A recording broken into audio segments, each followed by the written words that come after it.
Hi. If you're seeing this video, it means that you have received the final email regarding the annual meeting this Sunday, January 24th at 11 o'clock.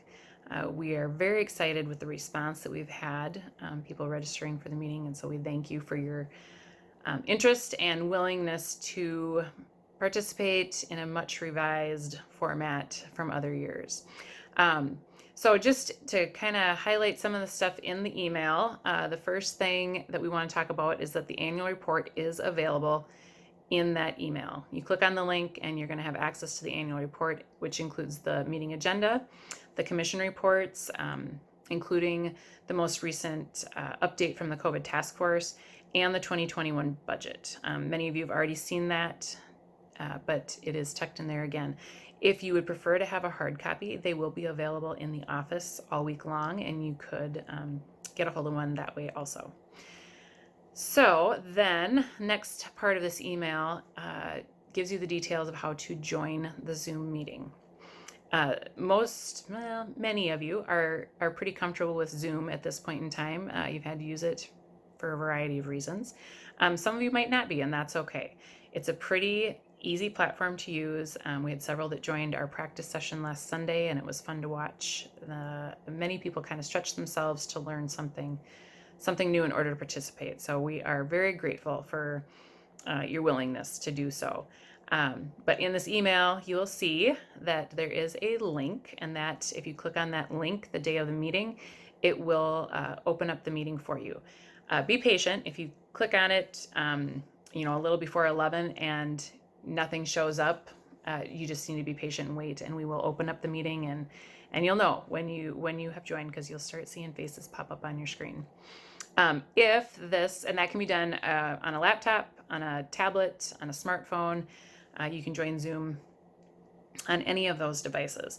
If you're not comfortable utilizing one of those devices, you can also use the phone number that's listed in the email. And when you dial in, then you'll be prompted for that meeting ID and passcode. But that's another way for you to join.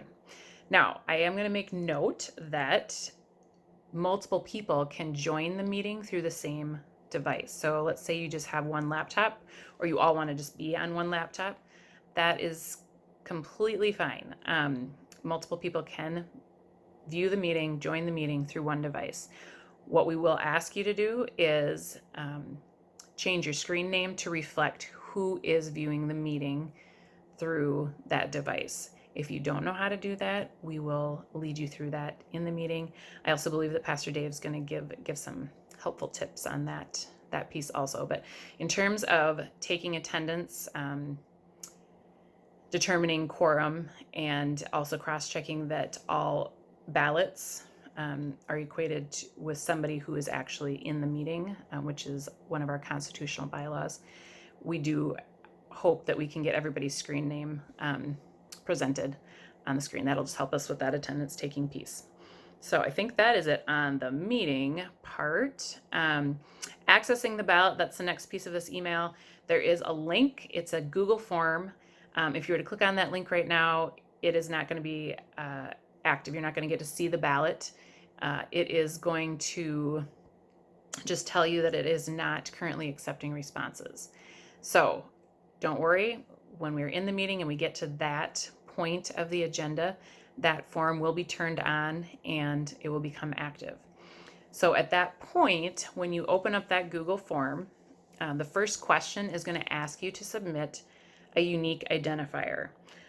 This is so that we know that one person has submitted one ballot, and it's another piece of our attendance taking requirement. And so in your email that you received, there is a unique identifier. It's a 4-letter word. It is an appropriate word. That is what that's what's associated with your name, and you're going to input that into the Google form. And then it will let you into the rest of the ballot, and you're gonna complete it. And there's several sections. Just know that at the end of every section, there will be a button at the bottom that will say next, and you just need to click on next, and it'll take you to the next thing. So you're gonna vote on council officers, click next. Then you're gonna vote on general council members, click next, and then it's gonna take you through the rest of it.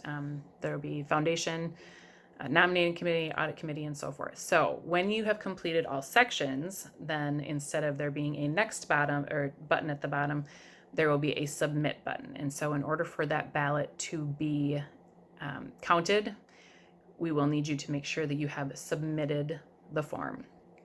And once you have done that, it will say, thank you for submitting your, I don't remember what it says, but it'll thank you for submitting your form.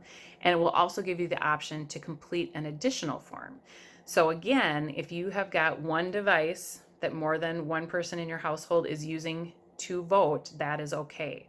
That's also why you have that unique identifier. So let's say that person A has submitted their form and now person B, they need to also submit an election ballot.